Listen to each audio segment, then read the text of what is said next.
22 साला बल्लेबाज तिलक वर्मा ने सैयद मुश्ताक अली ट्रॉफी में धमाकेदार सेंचुरी लगाई। टूर्नामेंट में हैदराबाद की कप्तानी कर रहे तिलक वर्मा ने मेघालय के खिलाफ सौराष्ट्र क्रिकेट एसोसिएशन स्टेडियम में यह सेंचुरी लगाई। यह T20 क्रिकेट में उनकी लगातार तीसरी सेंचुरी है।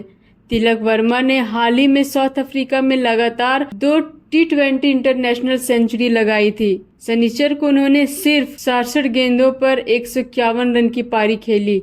इसकी मदद से हैदराबाद ने 4 विकेट पर 248 रन का स्कोर बनाया। इसके साथ ही वह टूर्नामेंट की तारीख में सबसे बड़ा जाती स्कोर बनाने वाले खिलाड़ी भी बन गए।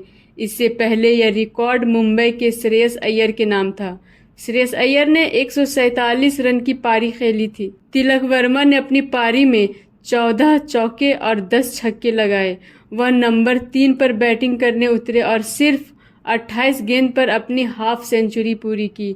वहीं 51 गेंद पर उन्होंने अपना शतक पूरा किया। इससे pहले तिलक वर्मा ने साउथ अफ्रीका के खिलाफ खेली गई T20 इंटरनेशनल सीरीज में लगातार 2 सेंचुरी लगाई थी। वह लगातार 2 T20 इंटरनेशनल में लगातार 2 सेंचुरी लगाने वाले सिर्फ दूसरे भारतीय बल्लेबाज बने थे।